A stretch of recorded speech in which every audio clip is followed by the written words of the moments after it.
આ સ્ટેન્ડ પર મેં મૂક્યું છે ગિટાર છે. શું છે?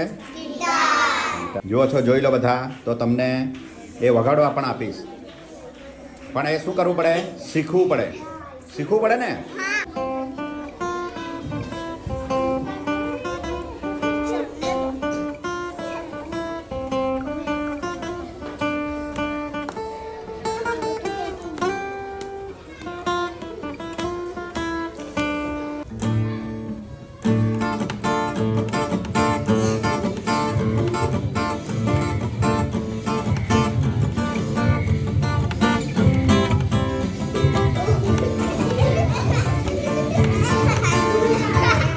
મજા આવી? હા બસ અહીંયા ખુલ્લું રાખવાય નહીં. હા ચાલ દબાવ કરમ. હા કોણ વગાડવાનું બીજું?